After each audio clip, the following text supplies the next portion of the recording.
Donc je vous présente, alors vous connaissez, il y a peut-être un dessin de Sampé qui montre un type qui commence en disant « je serai bref » et au-dessus il y a une espèce de luminaire qui s'apprête à s'écraser sur lui. Je vais être très bref. Néanmoins, je vous présente les trois personnes qui sont là. Il y a Frédéric Worms de droite à gauche, j'aurais pu commencer de gauche à droite, de droite à gauche. Frédéric qui est le directeur de l'école normale supérieure, qui est évidemment philosophe et spécialiste de Bergson, mais pas seulement, il est spécialiste de lui-même d'abord, et il connaît très très bien l'œuvre de Michel Serres. Roland Cher qui enseigne l'éthique. Oui, j'aurais pu te présenter différemment, mais Roland Cher, donc, qui enseigne lui l'éthique à la PHP et que ça l'amuse énormément d'après ce qu'il m'a dit, et qui est surtout enfin, il vous fera une conférence demain sur les carnets sur les cahiers de Michel Serres.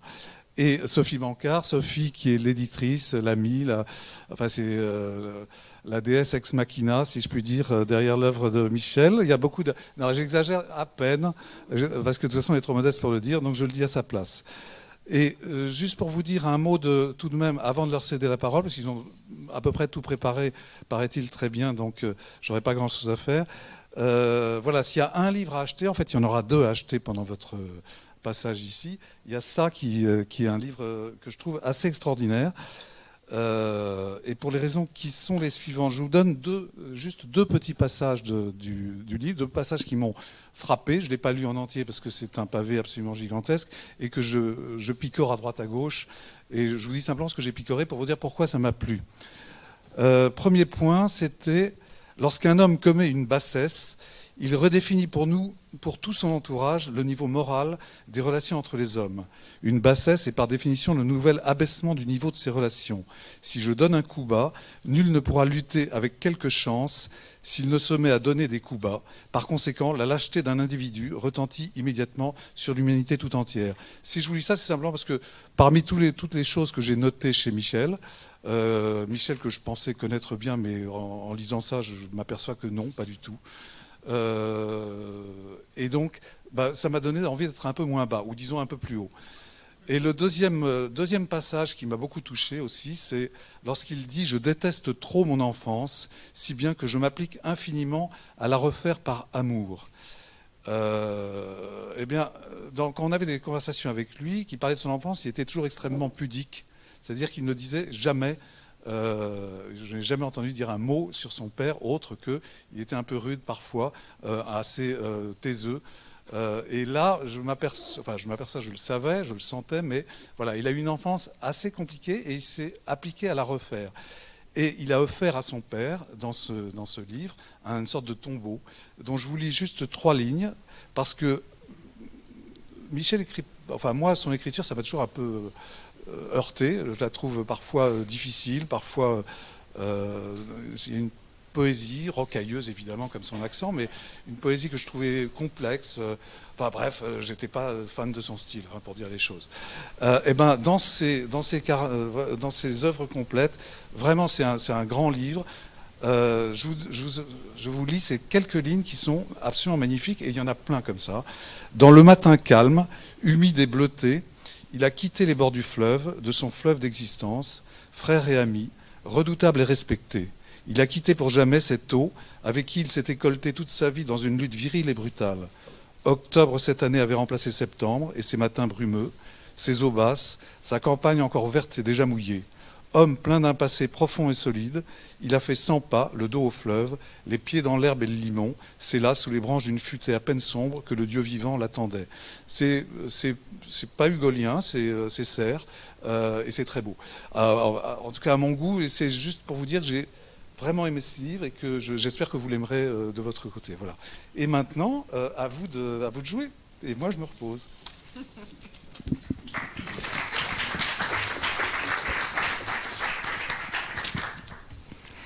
Merci beaucoup Sven. Ce que tu viens de dire me touche énormément, surtout que ce passage sur le père de Michel m'a bouleversée quand je l'ai lu la première fois, comme beaucoup de choses d'ailleurs dans ses cahiers. Alors je vais commencer évidemment par des choses très gaies. Donc au soir de sa vie, Michel, tout en mettant une dernière main au livre auquel il tenait tant, qui est Relire le relier, qui a terminé en quelque sorte. Ah, vous m'entendez pas? Et là, vous m'entendez? Oui, là, ça marche. Donc c'est le dernier livre qu'il ait écrit, et c'est un livre auquel il tenait énormément, qui était vraiment l'aboutissement de son travail. Et tout en essayant de le terminer, en sachant qu'il n'avait pas beaucoup de temps devant lui, il a tout d'un coup réalisé qu'il était important de se soucier de ce qui se passerait après. Et donc il a commencé à me parler des archives. Alors, concernant les archives, j'attire votre attention sur le fait qu'il y a un espace Michel Serres à Agen qui est vraiment extraordinaire et dans lequel il y a vraiment des choses magnifiques que les enfants de Michel Serres ont léguées à Agen. Il y a toute la bibliothèque de Michel qui est annotée avec vraiment des perles, vraiment. Et puis, il y a ce sur quoi je veille, c'est la bibliothèque vivante, c'est-à-dire la bibliothèque qui comprend la totalité de ce que Michel a publié et qu'on met à jour en permanence avec les nouvelles publications, mais aussi avec toutes les traductions. Et dès qu'on trouve quelque chose, donc c'est le seul endroit au monde où il y a tout. Et l'autre partie des archives, c'est-à-dire 82 boîtes d'archives et 9 caisses, sont désormais à la Bibliothèque nationale. C'est pas trop dérangeant le bruit que je fais en parlant, ça va? C'est bon? D'accord. Donc, depuis très peu de temps, tout est à la Bibliothèque nationale et tout est en accès, donc pas libre, il faut quand même évidemment demander un peu à l'avance, mais et puis il faut le temps que ce soit étiqueté et rangé, mais tout sera disponible aux chercheurs. Le deuxième point sur lequel Michel a souhaité tout de suite agir, c'est la fondation. Et donc nous avons créé le 1er avril, c'est vrai, 1919, donc 2019, oui voilà, 2019. Donc 4 mois avant sa mort, on a créé la fondation qui est abritée par l'Institut de France et qui a pour objet de faciliter le travail sur l'œuvre de Michel et de promouvoir son œuvre et de la faire connaître un peu partout dans le monde. Et enfin, et c'est là qu'on arrive au vif du sujet, Michel voulait que nous publiions ses œuvres complètes. Et là, il a été très directif, il m'a dit, voilà, c'est très simple. Et Frédéric a souffert un petit peu au début. Il m'a dit, pas de notes, pas d'appareil critique. Pardon. Oui, tu diras après. Et tu publies tout de façon chronologique en partant du début jusqu'à la fin, tout ce que j'ai publié, plus dans les archives, les inédits que tu voudras. Sauf pour les cahiers. Et les cahiers, donc là vous avez un facsimilé de 300 pages des cahiers, où vous pourrez retrouver son écriture, ce qui est très très émouvant. Ces cahiers, c'est 18 cahiers manuscrits en grand format, sur lequel il a vraiment noté au jour le jour son travail permanent, aussi bien notes de lecture, réflexion plus personnelle, poèmes. Il y a vraiment toutes sortes de choses. Et on découvre, mais Roland vous en dira plus long, un homme qu'on n'avait pas connu. La difficulté, moi je vais parler technique en fait. La difficulté, c'était que, vous voyez, Michel écrivait, sur la page de droite, il écrivait son texte. Sur la page de gauche, il écrivait, un peu plus tard en général, ou en même temps, des commentaires. Et quand vous avez un volume de ce format-là, et que vous devez arriver à reporter des pages qui sont beaucoup plus longues, donc forcément sur plusieurs pages, et que vous avez la nécessité de mettre en regard les commentaires, ça pose quelques problèmes. Donc on a adopté toutes sortes de systèmes. Il y a d'ailleurs un mode d'emploi au départ qui vous expliquera comment vous servir de ce livre. Et c'est un travail qui a été absolument colossal. On a mis 2 ans.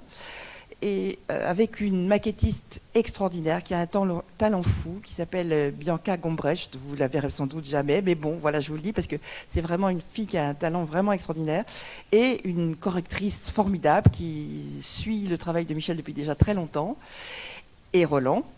Nous avons tous les quatre passé 2 ans à essayer de fabriquer ce livre que nous vous livrons aujourd'hui, et dont je dois dire que pour moi c'est un peu comme un grand œuvre. C'est un travail extraordinaire sur le plan éditorial que j'avais jamais fait jusqu'alors, et ce n'est que le premier volume d'une édition qui va en compter 10, aussi gros, et que nous espérons terminer en 2030 pour les 100 ans de Michel. Voilà, je vais passer la parole à Roland pour vous parler du contenu.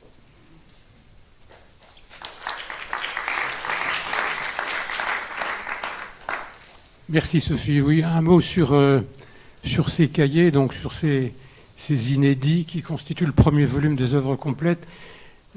Sophie l'a dit, la première lecture que nous avons eu le privilège de première lecture intégrale, nous avons eu le privilège de faire sur les manuscrits, sur l'écriture de Michel, a été bouleversante. Je veux dire bouleversante parce que, pour 2 raisons. D'une part parce qu'on voyait surgir la pensée du philosophe, on la voyait, comme il le dit souvent lui-même, à l'état natif, j'y reviens dans un instant, et puis d'autre part parce qu'on découvrait aussi une personnalité qui n'était pas forcément tout à fait celle qu'on avait connue lorsqu'on avait fréquenté Michel Serres, pour ma part, entre les années 70 et les années 2000, presque 20. Une personnalité plus tourmentée que ce qu'on imaginait ou que ce qu'on croyait. Un homme qui passe par des hauts et des bas et qui se confie dans ses cahiers.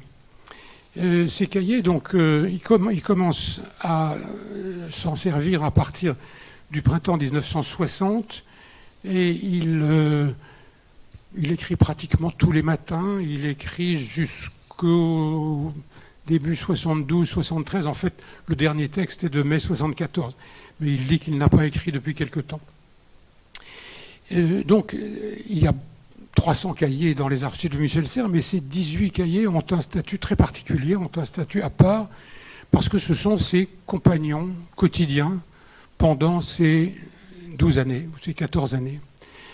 Compagnons quotidiens pour 2 raisons. D'une part, il se confie, il se lâche parfois, et il parle de lui, de son enfance, de sa jeunesse, de la vie universitaire à Clermont-Ferrand, puisque en 1960, lorsqu'il commence à écrire dans ce cahier, il est depuis 2 ans à la faculté de philosophie de Clermont-Ferrand, dirigé par Jules Villemain. Il n'aime pas Clermont, il n'aime pas l'université, et il n'aime pas beaucoup Villemain.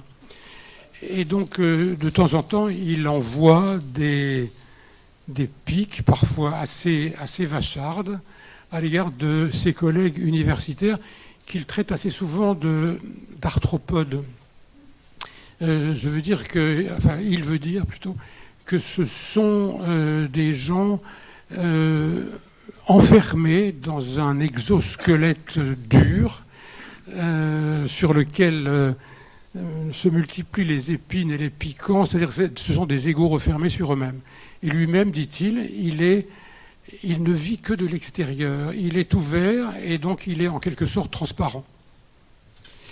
Donc il se confie et on découvre encore une fois une personnalité complexe, formidablement vivante.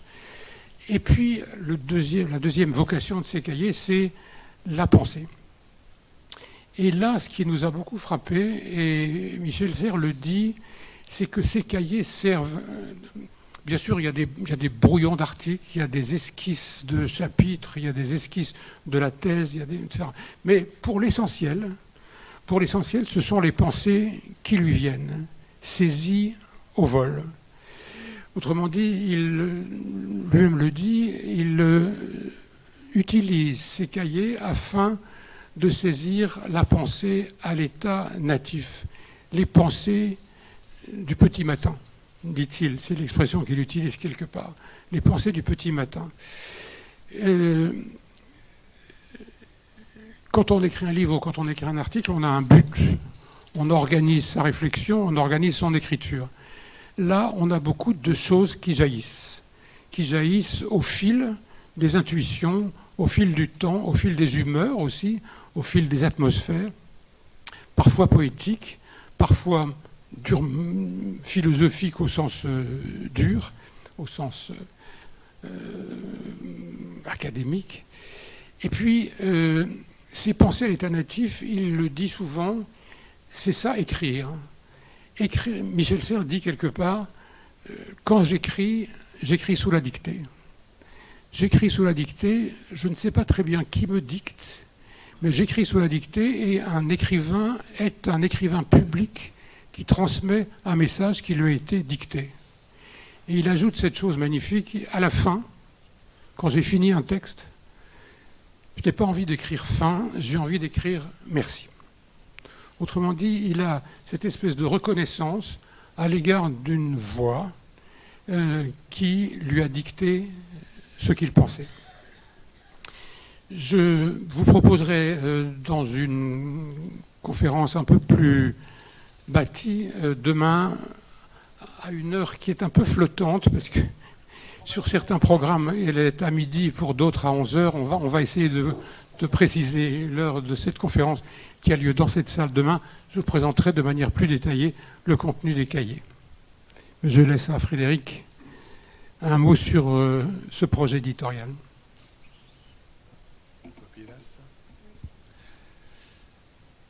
Merci à vous deux, merci aux organisateurs et organisatrices de ces rencontres pour leur invitation. Je suis très heureux d'être là en tant que un des quatre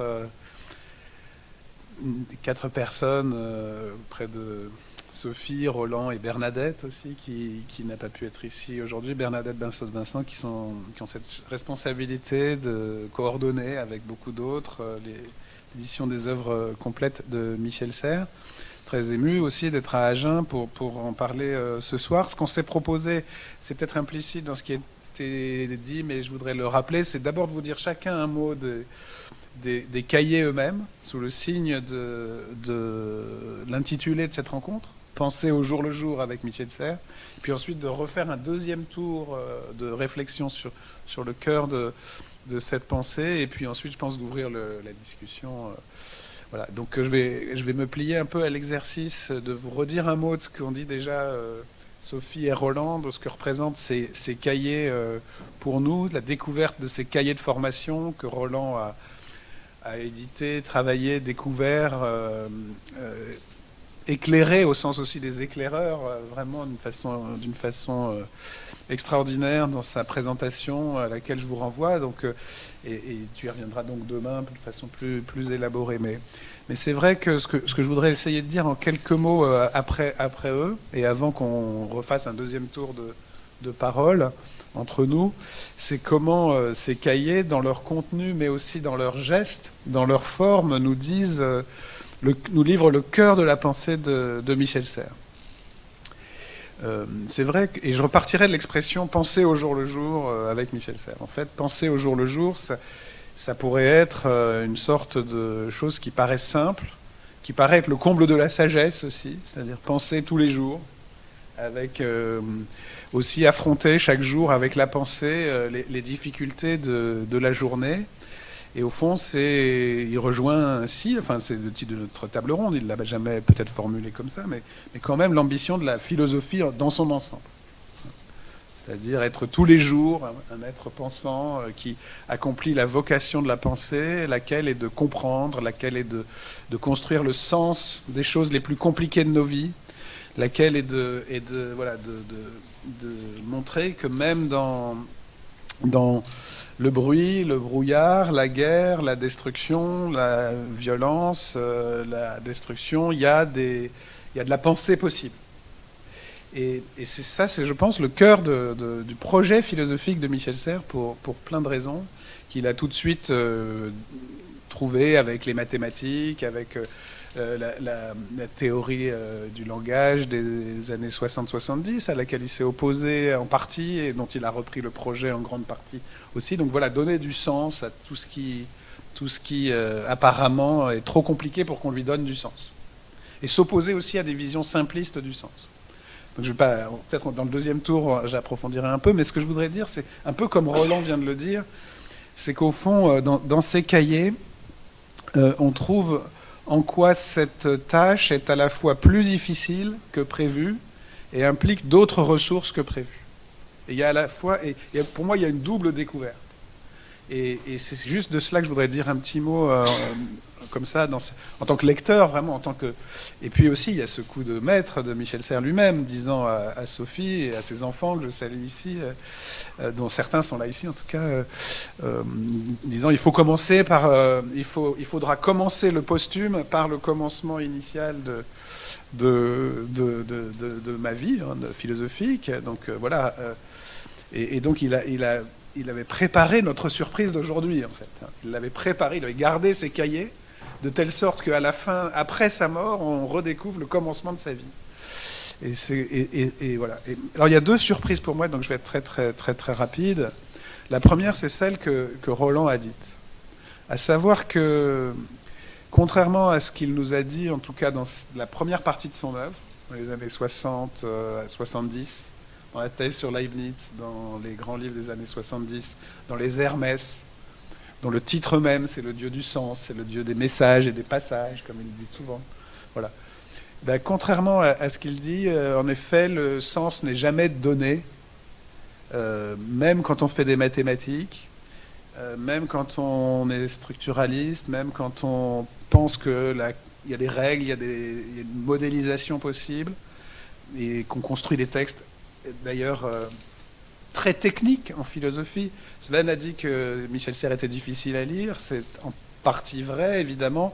C'est vrai pour des raisons très simples et très claires. On peut tout à fait expliquer, bien sûr, le genre d'écriture de Michel Serres qui est parfaitement limpide dès qu'on comprend le mode d'emploi, le problème auquel il répond dans la forme de son écriture, toujours et pas seulement dans son contenu. Donc, le but, c'est donc de donner un modèle d'ensemble de nos vies. Mais on voit dans les cahiers qu'en effet, ça s'arrache toujours, tous les matins, sur le contraire du sens, sur du non-sens, sur de la douleur, sur du bruit.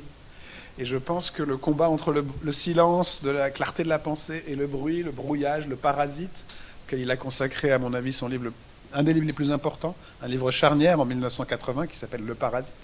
Et puis, puisqu'on parle de biographie, moi, c'est dans une émission d'Apostrophe sur Le Parasite, où je vois encore Michel Serres apparaître, ce qui m'a fait ensuite aller le voir 3 ans plus tard pour faire ma maîtrise de philosophie avec lui quand j'étais étudiant. Donc voilà, chacun on a le droit de dire, c'est bien aussi de s'inscrire individuellement dans ces relations-là. Bon, mais le Parasite, il n'a pas attendu 1980, c'est-à-dire qu'en réalité, en effet, dans ses cahiers, c'est chaque jour une ligne, nulla dies sine linea, c'est l'adage latin, Sartre avait la même chose. Ces gens qui ont beaucoup écrit, il faut voir qu'ils avaient une discipline de faire, que tous les jours, il fallait travailler. C'est pas de la prolixité, ils ont beaucoup écrit. Sartre, que Serres n'aimait pas tellement, et Serres, bon, ça vient de cette discipline. Mais chaque jour aussi, il faut s'arracher au non-sens possible. S'arracher, en effet, à la nuit, qui comporte aussi son lot de cauchemars, son lot de non-sens, qu'il a longtemps pensé réduire et qui, en fait, dont il a fini par penser, justement, dans Le Parasite, en 1980, qu'il serait toujours là, que le non-sens ne disparaîtrait pas, que la guerre entre les humains, par exemple, dont il avait espéré, après Hiroshima, qu'elle s'arrêterait, j'en parlerai moi demain, ben non, elle continuera. Et donc, voilà, les cahiers nous livrent un secret de Michel Serres, un secret de contenu très profond, non seulement existentiel, mais de contenu philosophique, à savoir que, voilà, même les mathématiques, même la philosophie, même la science, toutes les sciences sont extraordinaires. On est dans une époque de savoir, il a été optimiste, y compris avec Internet, avec Petite Poussette. Jamais, on ne trouvera pas chez Michel Serres une condamnation de la science. Bien sûr, de la science quand elle détruit, mais pas de la science. Mais oui, justement, la science a aussi sa face sombre, à l'origine et à l'arrivée, et même en elle, dans les querelles entre les savants, dans la haine aussi entre même les gens les plus savants, etc. Donc on découvre cette face sombre. Et il ne faut pas l'oublier parce qu'en fait, ensuite, à partir du parasite jusqu'au contrat naturel et la guerre mondiale, cette face sombre, en effet, est là. Et même dans Relire le relier, hein, où même la religion peut devenir destructrice. Il voit très bien que même on peut tuer au nom de l'amour. On peut tuer au nom de Donc tout comporte sa face sombre. Le Dieu qui illumine est aussi le Dieu qui foudroie. Il y a des pages très fortes dedans, mais c'est Anne Baudard, ici présente, qui travaille sur la religion chez Michel Serres du plus près. Un jour, on le saura, ce travail sur la religion. Mais voilà. Donc c'est la première découverte. Et je pense que c'est fondamental. Et puis la deuxième... Donc c'est le problème philosophique de Michel Serres, tout simplement. Le problème de Michel Serres, c'est comment faire émerger du sens à partir du bruit, sachant qu'il finit par découvrir que cette émergence ne sera jamais parfaite.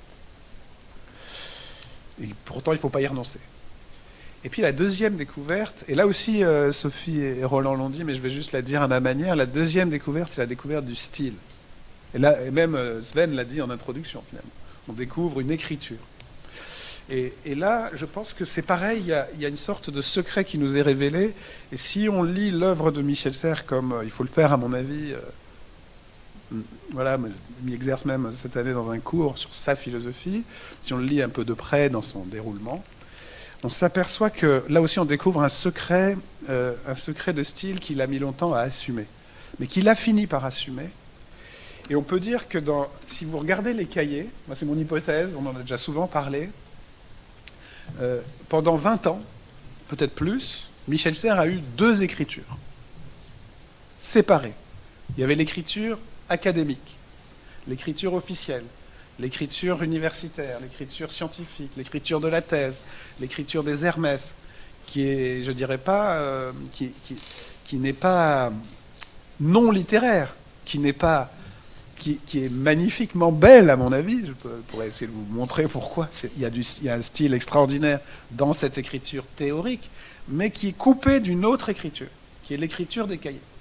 Et l'écriture des cahiers, c'est une écriture en effet d'une force et d'une forme littéraire à la fois extrêmement fouillée et extrêmement simple, et lyrique, poétique, très immédiatement lyrique et poétique. Dans l'expression aussi de la douleur ou de la joie, de la lumière du matin ou du scandale, de ceci ou de cela, y compris des scandales politiques du mot. Voilà, il y a aussi ce au jour le jour du contemporain. Moi, ce sera pour mon deuxième temps, s'il y en a un. Je vais très vite à mon hypothèse, qui est une hypothèse depuis la découverte de ces cahiers, c'est qu'il se passe quelque chose là aussi au tournant des années 80 dans l'œuvre de Michel Serres, qui est pour ma génération le moment de son apparition publique, la deuxième gloire de Michel Serres. Ce qui se passe, c'est qu'à partir du Parasite, et jusqu'à Petite Poucette et au-delà, voilà, tout à coup, Michel Serres n'a plus qu'une seule écriture. C'est-à-dire que dans tous ses livres, ceux qui ont assuré aussi son dernier succès, justement, Petite Poucette, Le Contrat naturel, et tout ça, il n'a plus l'écriture académique. Et il n'a pas non plus l'écriture des cahiers, qui est une écriture intime, mais il a une écriture de conteur, de fabuliste et théoricien à la fois. Et donc il a un style qui devient le style de Michel Serres, ou un conteur, qui en même temps met de la théorie dans les contes, etc. Ça marche plus ou moins bien d'ailleurs, mais c'est merveilleusement pensé de toute façon. Et ça veut dire qu'au fond, c'est comme si les 2 ruisseaux de son écriture se mettaient à fusionner dans un seul style, qui est le style désormais le plus connu de Michel Serres. Et ce qu'on découvre, c'est que la source de ce style, pour ainsi dire, c'est dans ses cahiers. C'est-à-dire qu'on n'a pas à être surpris qu'il ait cette autre écriture qui apparaît publiquement, mais parce qu'elle était déjà cachée. Donc en fait, ces cahiers nous livrent plusieurs secrets, le secret sombre, mais qui n'est pas une inquiétude psychologique, hein, qui est un problème philosophique, qui est la persistance du non-sens dans le sens, jusqu'à la mort et jusqu'à la guerre, et etc. Un secret lumineux, qui est la ressource du style pour affronter cette ténèbre qui environne le sens, Le sens ne peut pas être juste un calcul, parce que justement parce qu'il y a du bruit, il faut du style. Et par exemple, justement en politique, parce qu'il y a de la guerre, il faut de la parole, il ne faut pas juste une sorte de discours technique, il faut de l'affect. Donc il y a la ressource, il y a le problème en même temps que la ressource, et surtout n'oublions jamais qu'entre les deux, il y a la philosophie. Ne réduisons jamais Michel Serres ni à des angoisses personnelles, ni à un style littéraire en le coupant. Il y a tout ça, bien sûr, hein, mais lié à un problème philosophique profond, qu'il ne faut jamais oublier. C'est un des grands philosophes français de cette deuxième partie du XXe siècle. Il faut le situer parmi ses grands contemporains, parmi les grands problèmes contemporains. Il a sa philosophie. Ça a été souvent, comme tous les philosophes qui ont été aussi des écrivains, on tend à les réduire à des écrivains. Et c'est parfois le baiser empoisonné de dire « Ah, il a du style, c'est beau ». Mais on dit justement c'est poétique, comme si c'était pas philosophique pour autant, ce qui est évidemment faux. Vous savez que Bergson, qui avait eu le prix Nobel de littérature, c'était un cadeau empoisonné. Vous voyez bien, ça n'est qu'un grand écrivain. Il se trouve qu'il n'y a pas de prix Nobel de philosophie, mais bon. Et Russell disait, bah, c'est un poète, etc. Et tout, bon.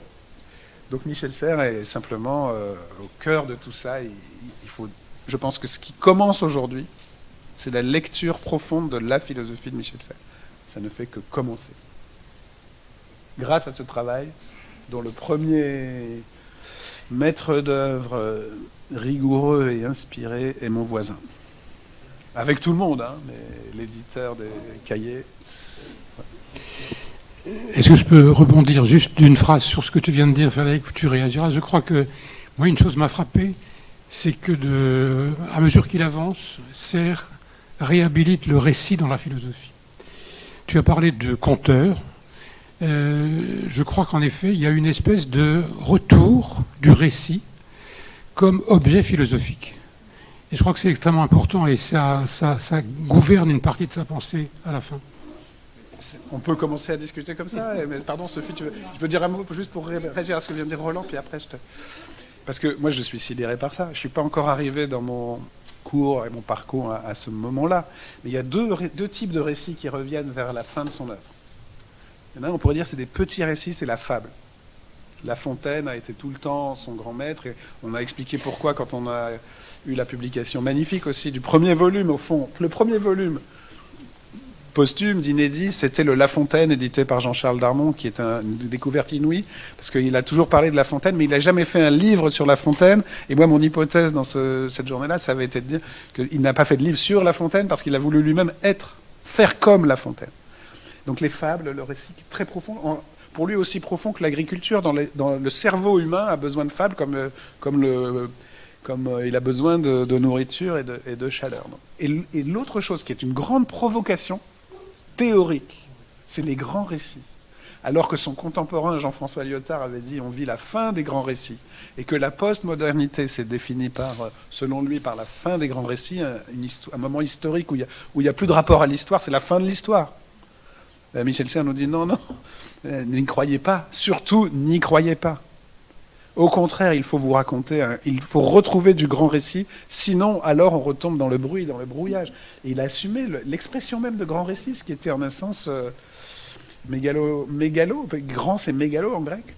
Et c'est vrai que beaucoup de gens ont dit, mais c'est quoi, il fait le grand récit de l'humain depuis... Voilà ce qu'aujourd'hui beaucoup de gens reprennent, remettre l'histoire humaine dans l'histoire naturelle. Il a été le premier à le faire, je crois. Alors que l'histoire humaine est censée se couper de l'histoire naturelle au sens du XVIIIe siècle, au sens de l'évolution des vivants. Le grand récit, c'est un défi inouï. Ouais. Pardon. Je vais juste dire une phrase et je repasserai la parole à Roland. Et en fait, je terminerai par les exemples que je voulais vous donner. Dans les premières pages, Michel expose sa conception du rôle du philosophe. C'est celui qui essaye de comprendre le monde contemporain et de le rendre accessible à tous. Pour moi, c'est absolument essentiel. C'est ce qui va colorer toute sa vie, au fond. C'est ce qui va le rendre parfois peu populaire auprès d'un certain nombre de ses confrères, puisque ça l'oblige à regarder le monde entier. Et ce qui rend les choses parfois difficiles pour être très pointu sur chaque sujet. Reste qu'il s'est donné les moyens d'aller dans tous les chemins qu'il voulait explorer. Et je pense que c'est essentiel de ne jamais oublier, quand on lit Michel, la volonté qui était la sienne. Quand il a fait des mathématiques, il faisait ça. Quand il a fait de la physique, il faisait ça. Quand il a fait de la philosophie, quand il a fait de la littérature, à chaque fois, il essayait de comprendre le monde et de nous le rendre accessible. Alors, je propose en fait de changer l'ordre que j'avais prévu. Je voudrais te passer la parole pour que tu nous expliques ce que tu avais prévu de dire. Et moi, je reviendrai sur mes exemples après Frédéric. Oui. Mais qui est tout à fait introduit par ce que vient de dire Sophie, parce que ma conviction, c'est que parmi les héritages que Michel Serres nous a laissés, sans doute l'un des plus importants, ou peut-être même le plus important, c'est celui-ci, que la tâche de la philosophie est de nous rendre contemporains de nous-mêmes. Formule apparemment paradoxale, mais seulement en apparence, parce qu'en fait, il considère d'emblée que nous ne sommes pas forcément outillés pour penser ce qui nous arrive. Pour deux raisons chez lui. Première raison et premier désespoir chez lui, c'est de voir que la philosophie s'est recroquevillée dans l'étude, dans la rumination de sa propre histoire.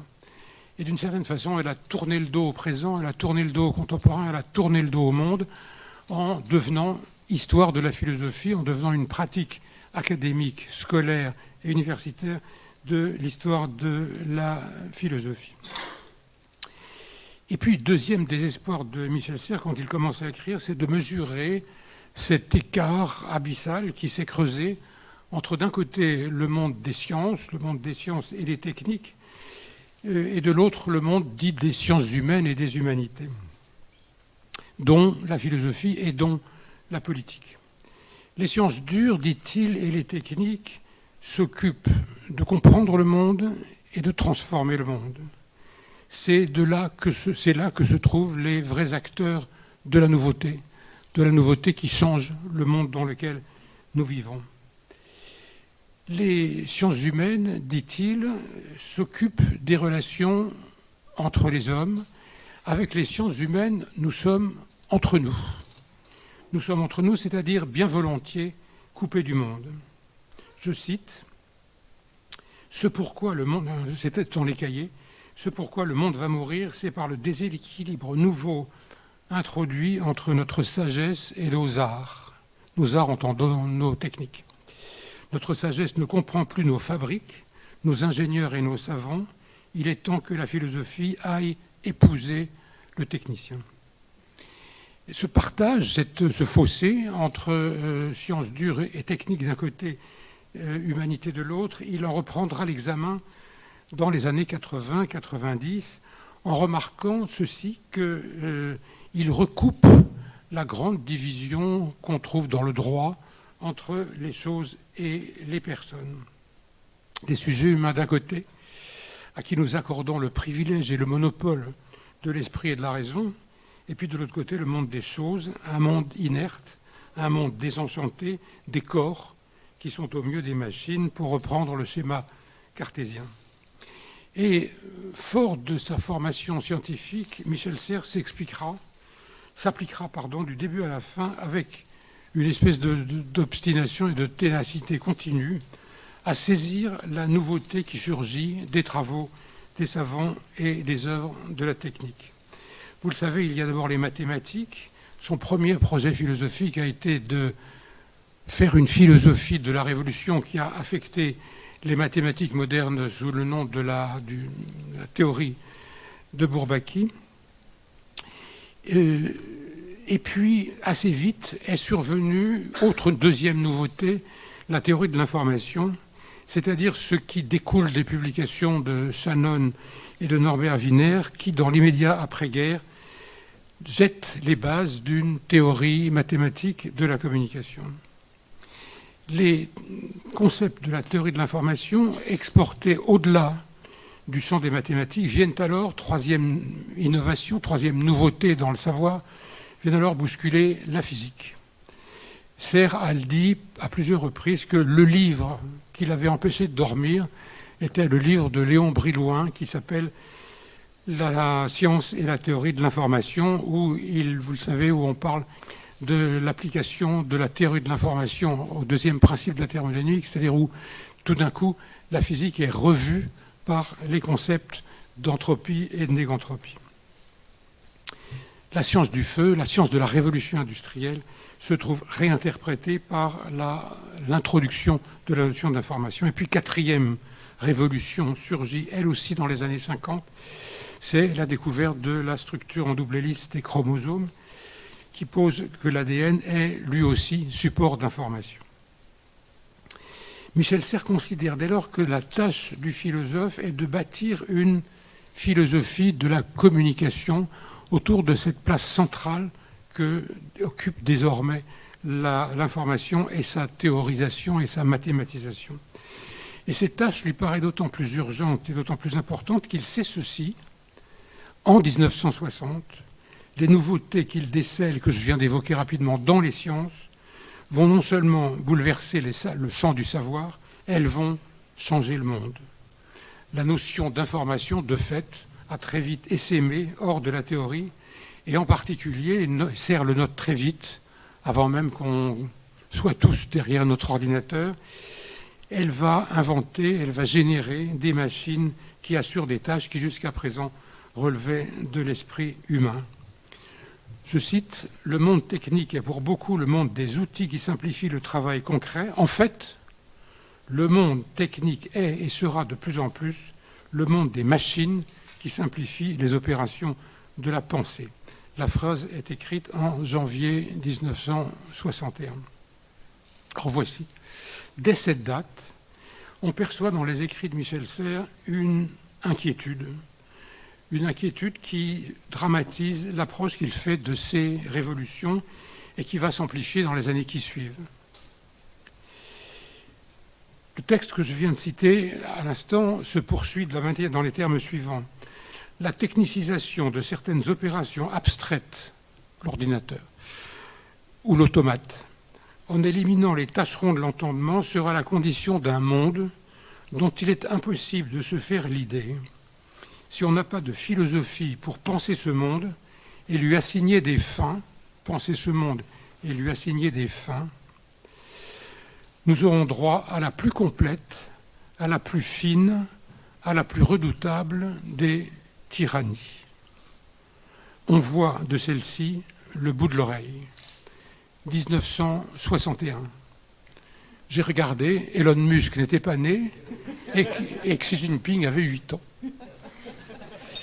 Donc, en novembre 63, 2 ans plus tard, il revient sur ces transformations dans le domaine du savoir qui doivent, je cite, bouleverser totalement les structures sociales, culturelles, économiques, politiques.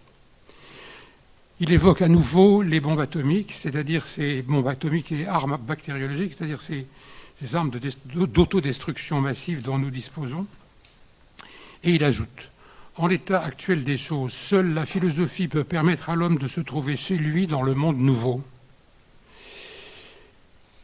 Serres dit souvent, et c'est un propos très important, central, que la tâche de la philosophie est de rendre le monde habitable. Je crois que c'est une des formules clés de sa pensée, en tout cas à l'époque.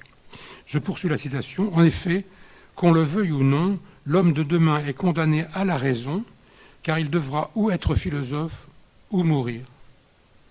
Mourir matériellement ou revenir à l'état de bête. Jamais dans l'histoire, l'exigence de sagesse n'a été plus urgente. Nous avons les moyens de nous autodétruire. Donc jamais l'exigence de sagesse n'a été plus urgente, au point que, hors la sagesse, il n'y a plus probablement comme horizon que le suicide collectif ou intellectuel. Autrement dit, il est à nouveau hanté par le spectre d'Hiroshima. Et il ajoute ceci, 63. Deuxièmement, devant ce danger, il y a baisse progressive de la capacité collective à en interdire l'usage des technologies de l'information. Et il ajoute cette phrase, le progrès des communications dissout peu à peu la notion de vérité.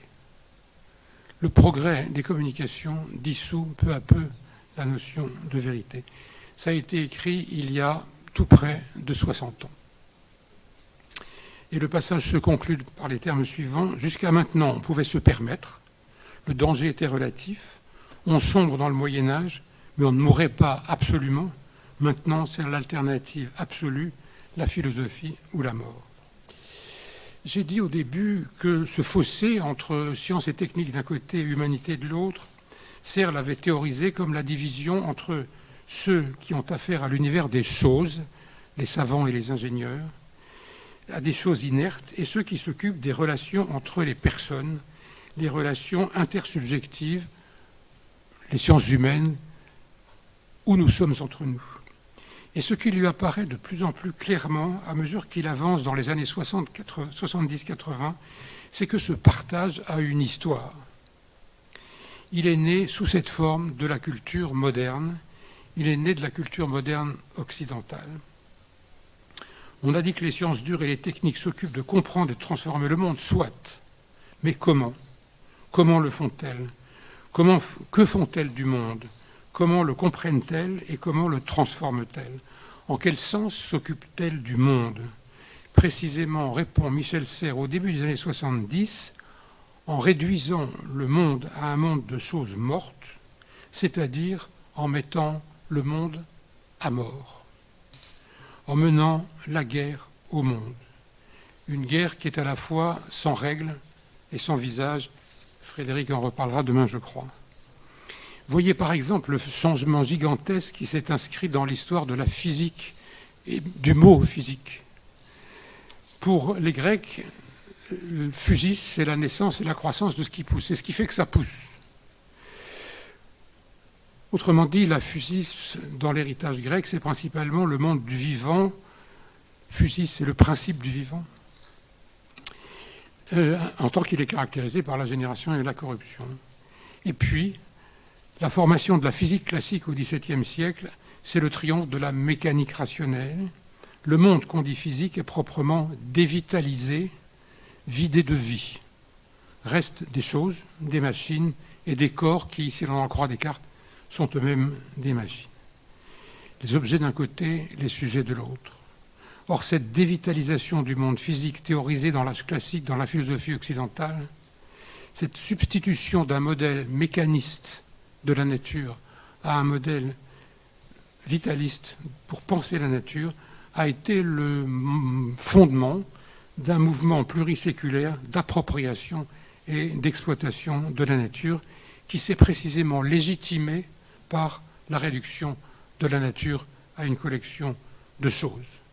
Et le livre auquel nous rendons hommage aujourd'hui, Le contrat naturel, est précisément le texte dans lequel Michel Serres aborde de front cette question de la guerre que nous avons menée et que nous menons contre le monde, et de la nécessité, pour y mettre fin sous peine de mort, de revenir sur ce vieux partage anthropocentrique entre les sujets et les choses.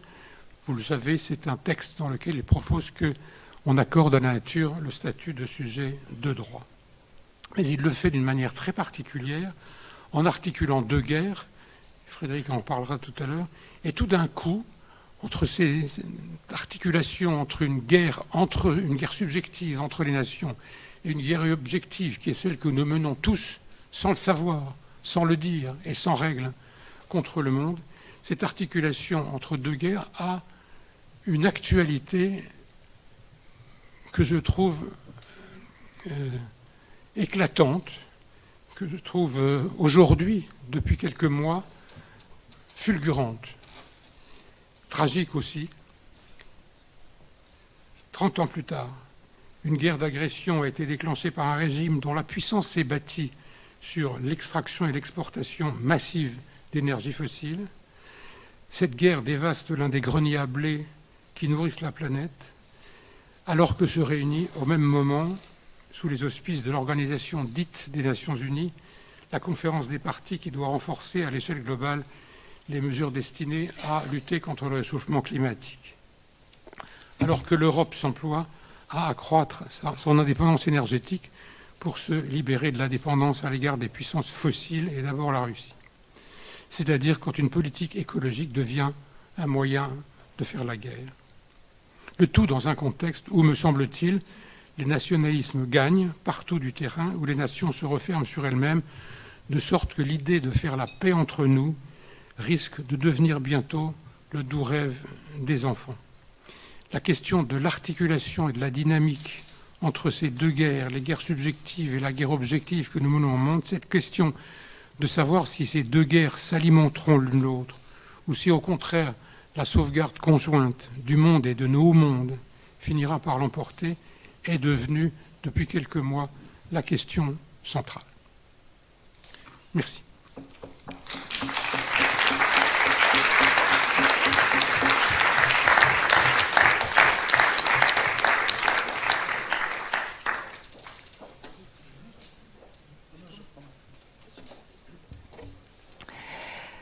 Après ce moment un peu sombre, je vais essayer de mettre un petit rayon de soleil.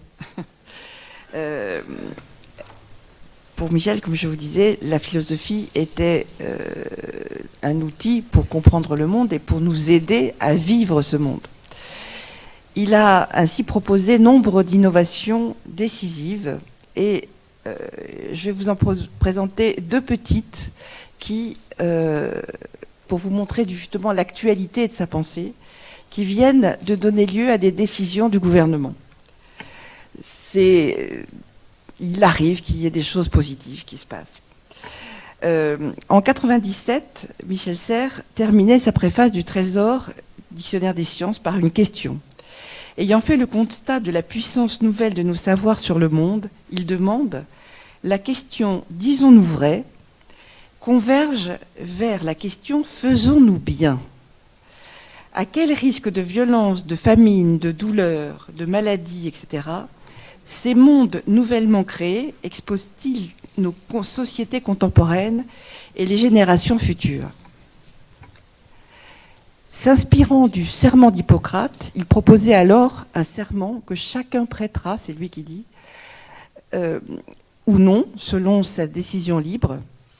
Et voici le texte qu'il en donnait. « Pour ce qui dépend de moi, je jure de ne point faire servir mes connaissances, mes inventions et les applications que je pourrais tirer de celles-ci à la violence, à la destruction ou à la mort, à la croissance de la misère ou de l'ignorance, à l'asservissement ou à l'inégalité, mais de les dévouer au contraire à l'égalité entre les hommes, à leur survie, à leur élévation et à leur liberté. » Le 26 août dernier était voté un arrêté fixant le cadre national de la formation et des modalités conduisant à la délivrance du diplôme national de doctorat, dont le texte est le suivant. En présence de mes pairs, parvenus à l'issue de mon doctorat en le champ disciplinaire, et ayant ainsi pratiqué dans ma quête du savoir l'exercice d'une recherche scientifique exigeante, en cultivant la rigueur intellectuelle, la réflexivité éthique et dans le respect des principes de l'intégrité scientifique, je m'engage, pour ce qui dépendra de moi, dans la suite de ma carrière professionnelle, quel qu'en soit le secteur ou le domaine d'activité, à maintenir une conduite intègre dans mon rapport au savoir, mes méthodes et mes résultats. Le texte est évidemment très différent et l'on pourra discuter du bien fondé de son évolution. Notamment, centré sur l'intégrité de la recherche, il laisse tomber la responsabilité du savant vis-à-vis du monde comme des humains. Et il appauvrit ainsi beaucoup l'engagement du doctorant. Mais il existe. Et dorénavant, chaque doctorant, à l'issue de la soutenance et en cas d'admission, devra prêter serment, individuellement. C'est déjà une prise de conscience. Et peut-être un jour pourra-t-on faire évoluer ce texte.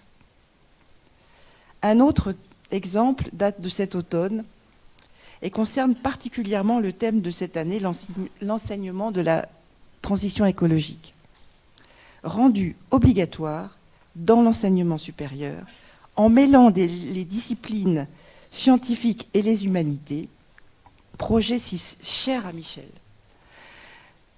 Dans un texte rédigé également en 2018 à la demande de Pierre Lénat pour le Conseil supérieur des programmes de l'enseignement, Michel écrivait « Les sciences humaines ou sociales s'adonnent plutôt à la description, alors que les exactes expérimentent, expliquent, puis énoncent des lois. Mieux encore, et cela est décisif, les unes évaluent l'état présent de la société, les autres font naître les actions et les entreprises qui transforment, dans sa réalité inerte et vive, l'état du monde présent et à venir, physique, vivant et collectif. La rupture essentielle, la voilà. D'une part, une société complètement transformée par les sciences dures, mais de l'autre, dirigée par les sciences douces. C'est toujours Michel qui parle. J'ai dû parfois participer à des colloques sophistiqués sur l'environnement. Y dialoguaient juristes, politiques et philosophes, en l'absence de tout représentant de climatologie, géophysique ou biologie. La réunion prétendait conclure et projeter, mais se doutait-elle qu'elle n'entendait goutte à la discipline experte correspondante, ni aux questions qu'elle éclairait. Il nous faut à tout prix réparer cette cassure. À la suite du rapport remis par Jean Jouzel, sensibilisé et formé aux enjeux de la transition écologique et du développement durable dans l'enseignement supérieur, Madame Retailleau, le ministre de l'Enseignement supérieur et de la Recherche, a apporté des réponses à cet enjeu. Donc c'est la généralisation de l'enseignement des enjeux de transition écologique et de développement durable dans l'enseignement supérieur avec l'apport conjugué de toutes les disciplines. Voilà 2 exemples qui montrent que la philosophie peut avoir un effet très concret sur nos vies et que Michel avait des bonnes idées.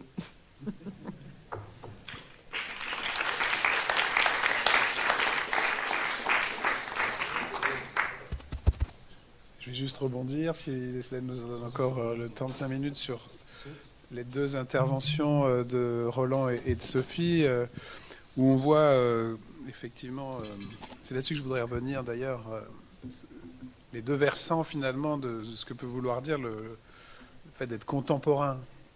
C'est à la fois de faire un diagnostic, sans doute critique, du contemporain, je vais là aussi y insister dans un instant, et puis de proposer des réponses. Et c'est vrai qu'il y avait d'un côté cette aggravation du diagnostic que Michel Serres n'aurait peut-être pas dont Michel Serres n'aurait peut-être pas anticipé la rapidité.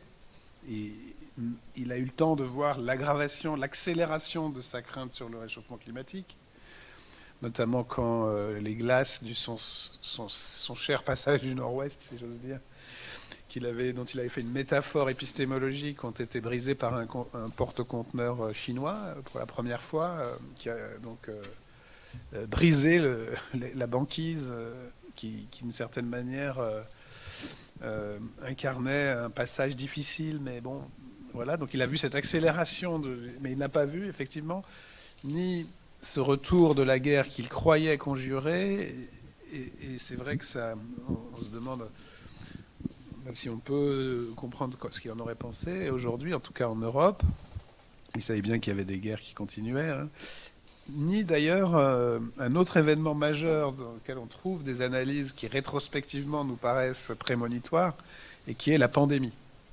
Il y a eu un article par exemple de Bernadette Binsaud de Vincent sur la pandémie pensée à travers Michel Serres, et c'est vrai qu'il l'a toujours décrite, cette sorte de circulation, de cette communication universelle, du côté du parasite, pour ainsi dire, de parasite infectieux. Et finalement, ces modèles de la contagion comme face sombre de la communication.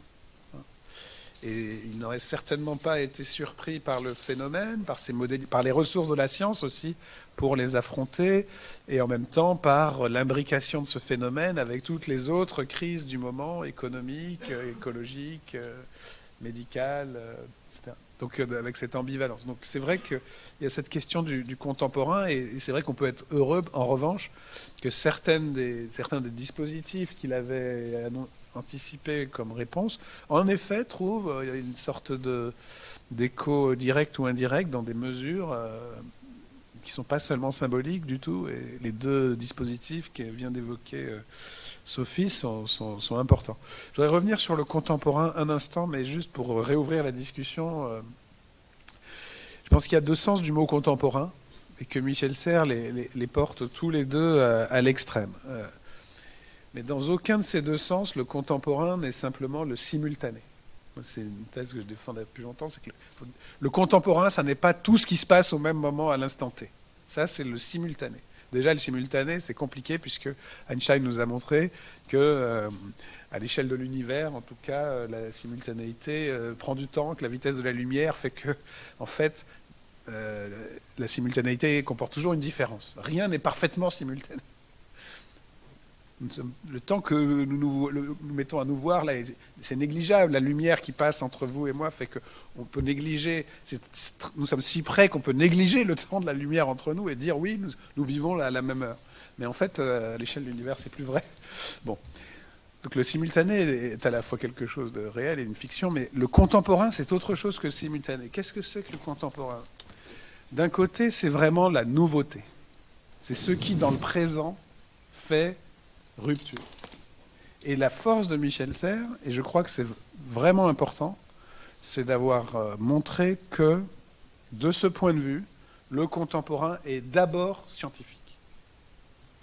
Ça ne veut pas dire qu'il est seulement scientifique, d'ailleurs, parce que la littérature contemporaine, l'art contemporain, ça veut dire quelque chose, mais justement dans la mesure où ça communique avec cette nouveauté scientifique. Et par exemple, quand il lit Zola ou Jules Verne, c'est pas forcément des transmissions, des transferts conscients, mais Zola est contemporain de la machine à vapeur. C'est une des grandes thèses de Zola, de Michel Serres. Donc, il y a cette sorte de nouveauté dont la science est malgré tout un critère. Et puis, malheureusement, il y a aussi cette autre nouveauté historique, politique, qui, elle, n'est pas du côté de la création humaine, mais du côté de l'événement qui fait histoire. Et là, ce qui est important à comprendre, c'est que le contemporain est contemporain, et parce que tu n'es pas revenu sur ton défi initial dans ton exposé, Roland, qui est de dire qu'est-ce que c'est qu'être contemporain de soi-même. Et être contemporain de soi-même, ça n'est pas juste être au jour le jour, simultané avec soi-même, comme les gens qui tiennent un journal intime en pensant qu'ils vont transcrire chaque instant de leur pensée, ce qui est une pulsion sans doute que nous avons tous, mais qui est quand même aussi une fiction, justement. Oui, dès que je le note, je choisis.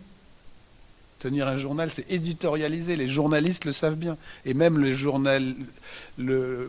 personne qui tient, le diariste, celui qui tient son journal intime, est aussi journaliste. Il éditorialise, il ne peut pas tout noter. Il faut choisir. Le contemporain, c'est donc non pas un fait, mais une valeur. Et celui qui est contemporain, c'est celui qui dit ce qui est le plus important pour les humains, qui se bat sur le terrain des valeurs pour dire ça, c'est le plus important. Il ne prétend pas le détenir, je pense, mais il dit c'est ça dont il faut discuter. Et être contemporain de soi-même, c'est dire, voilà, c'est chercher ce qui est le plus important. C'est pas être juste le chroniqueur de l'époque, c'est être dans l'urgence de ce qui est le plus important aujourd'hui. Et je pense qu'en effet, il critiquait une certaine forme de philosophie contemporaine. Peut-être il la critiquait d'ailleurs à tort, peut-être qu'il partageait plus qu'il ne pensait avec ses contemporains. Moi, c'est mon hypothèse là aussi.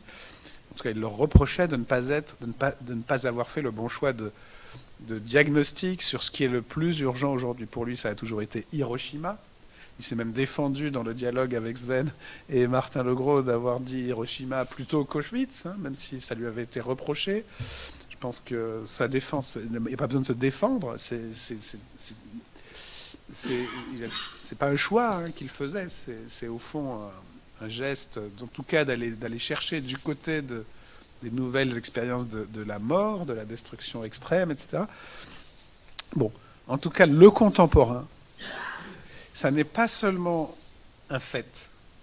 Ce sont deux valeurs, je dirais. D'un côté, la valeur du nouveau, et de l'autre côté, la valeur de l'urgence. La valeur la valeur de ce qui doit être préservé. Voilà. Et de ce point de vue-là, Michel Serres est vraiment un philosophe qui a cherché à être contemporain, mais pas au sens neutre d'être juste de son temps, comme ça, qu'on pourrait dire, voilà, il est à la mode, il est de son temps, vraiment, et puis même pas pour dire simplement, voilà, les autres ne savent pas assez de mathématiques pour vous. Non, ou pour dire je suis contemporain d'Internet ou de Wikipédia. C'est pas pour être à la mode qu'il a écrit Petite Poussette.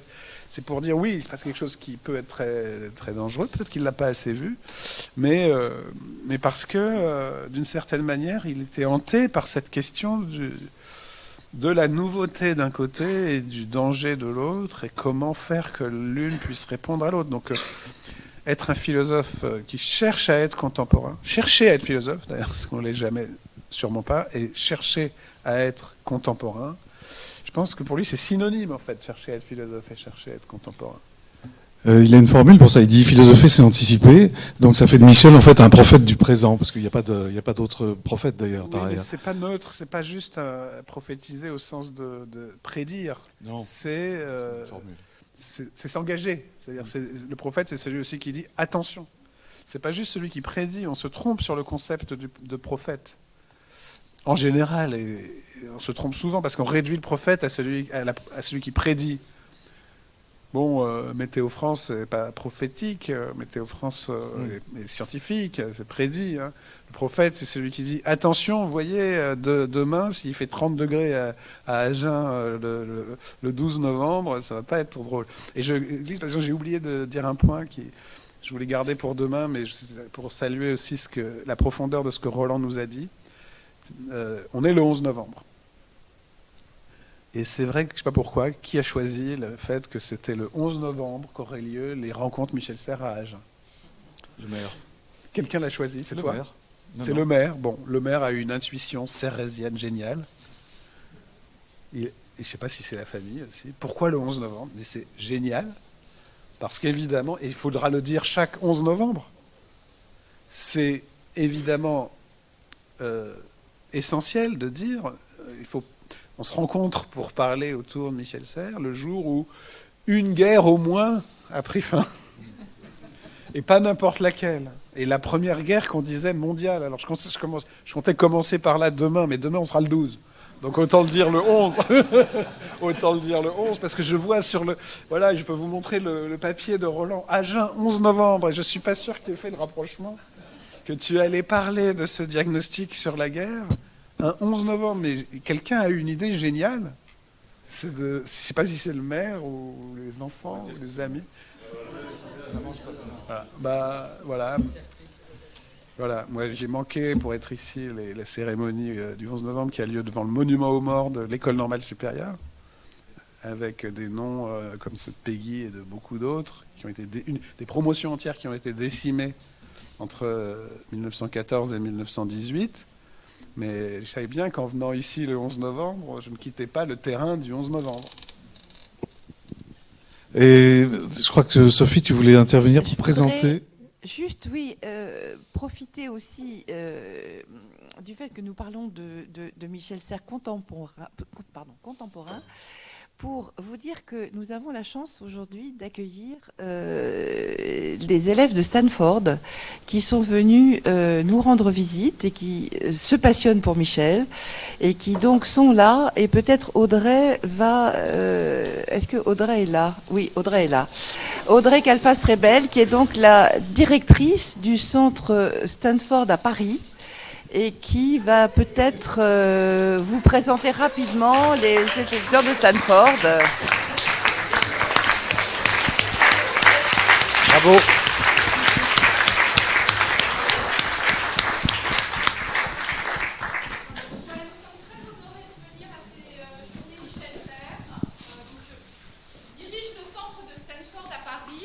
Qui est une antenne de l'université de Stanford à Paris, c'est-à-dire c'est un département de l'université de Stanford, mais à Paris. Et je me suis engagée auprès de Stanford et auprès également de la Fondation Michel Serres de mettre la pédagogie et le programme pédagogique de Michel Serres au cœur du curriculum que je développe pour ce centre. Donc voilà, et je commence le trimestre prochain par un cours sur, comme on dit en anglais, la sustainability, en économie et en humanité environnementale. Voilà, donc Michel est au cœur également. On continue la tradition Michel Serres et le lien avec Michel Serres à Stanford et notamment au moins dans le centre à Paris. Je vous remercie. Merci et bravo.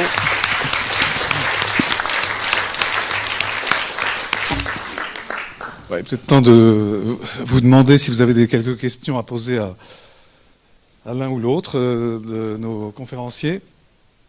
Est-ce que quelqu'un veut se lancer après ces exposés brillants, magistraux ?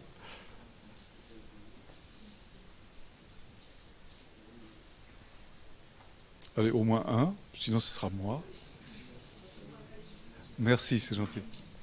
Sinon, j'ai plein de questions. Bonjour. Voilà, je voudrais savoir si Michel Serres, par rapport à ses philosophes contemporains ou à ses contemporains, était reçu. Comment est-ce qu'il était reçu ? Voilà, quelle était sa ressemblance ou sa différence avec les philosophes de sa génération ? Merci. Sur la relation, comment Michel Serres était reçu par ses contemporains philosophes. Alors, c'est une excellente question, très importante, et qui n'est simple dans aucun des deux sens qu'on pourrait croire. C'est-à-dire, il a été tout de suite reconnu, d'une manière même très centrale, tout de suite avec un malentendu, mais ça c'est classique, et tout de suite aussi écarté. Et c'est sûrement ce mélange d'ailleurs de reconnaissance immédiate et de rejet non moins immédiat qui a créé chez lui une grande amertume, au point que sans doute il a trop négligé d'une certaine façon, après un certain temps où il l'a beaucoup fait au début, la discussion critique de ses contemporains. Au départ, il est pleinement le contemporain de ses contemporains. Par exemple, avec Michel Foucault, ils partagent les trains pour aller à Clermont-Ferrand. Ils se lisent, ils écrivent pas exactement l'un sur l'autre, c'est un peu dissymétrique. En tout cas, Foucault est très important pour Serres. Et il ne lui a pas rendu... voilà. Mais il a tout de suite été reconnu. On ne peut pas penser le moment structural des années 60-70 sans Michel Serres au centre de... Mais avec un malentendu, on n'a pas le temps d'y insister. Bon. Mais il publie, il fait les mêmes gestes dans les mêmes revues, dans les mêmes collections. Il est au cœur du contemporain, hein, vraiment. Mais avec une rupture qui fait qu'il est écarté. Il n'a pas de poste en philosophie, mais en histoire des sciences. Il se sent rejeté, etc. Pour des raisons, on n'a pas le temps de développer, mais c'est ambivalent d'un bout à l'autre. Ensuite, du coup, il redevient le contemporain de ses contemporains, mais pas universitaire, académique, plutôt des citoyens. Et aussi, il va à Stanford, où il se découvre le contemporain de René Girard et d'un certain nombre de penseurs américains. Mais de nouveau, là, il devient très célèbre en France, mais de plus en plus critiqué par ses contemporains philosophes. Et puis, il y a une troisième vie qui commence avec les questions écologiques, scientifiques. Il faudra un jour étudier de près la relation avec Bruno Latour, qui a été un disciple, puis un critique, mais un livre d'entretien très compliqué à déchiffrer entre eux, qui s'appelle Éclaircissement, qui pourrait s'appeler Complication plutôt que Clarification, mais qui est un livre important, hein, qui est un livre important, mais à lire. Voilà, donc il faut toute une histoire de la philosophie contemporaine pour comprendre comment Michel Serres était contemporain parmi les philosophes. Mais il l'a quand même complètement été. Hein. Il n'est pas marginal, il n'est pas anti-contemporain. Il est au cœur des enjeux de son temps. Et une petite chose, c'est vrai qu'au début de sa carrière, il est catalogué comme un philosophe des sciences. Et il a une formation qui le place d'emblée au centre du dispositif de l'épistémologie française et sous le chaperonné, si je puis dire, par Georges Canguilhem. En travaillant sa philosophie des sciences, il démontre qu'il n'y a plus de place pour la philosophie des sciences parce que les sciences philosophent sur elles-mêmes. Et je crois que cette idée qui, pour lui, l'a conduit à redéfinir la pratique de la philosophie, à refonder la philosophie, ou à réformer la philosophie comme on voudra. Les sciences philosophes sur elles-mêmes, on n'a plus besoin de philosophie des sciences. Et si la philosophie a un sens, c'est d'être l'encyclopédie des structures de tous les savoirs. Et du coup, et de tous les savoirs. Il y a une lettre à Canguilhem où il dit vous détestez mes papiers littéraires, mais je suis convaincu que les récits, les mythes, les fables, la littérature fait partie du savoir et qu'il faut que cette connaissance analogique qu'est la philosophie doit traverser toute l'encyclopédie. Mais c'est vrai que du coup, les vieilles habitudes de la congrégation des philosophes, les vieilles habitudes de la corporation des philosophes, qui pensent que la philosophie c'est un territoire, ils sont désarçonnés et ils lui en veulent d'une certaine façon d'avoir fait exploser la philosophie, me semble-t-il. Il y a un deuxième reproche qui lui est venu plus tard, c'est l'appétence pour les médias, qui lui a été vivement reprochée par la suite, parce que dans la tradition philosophique, même académique, aller à la radio, c'est se prostituer. Chez Sartre.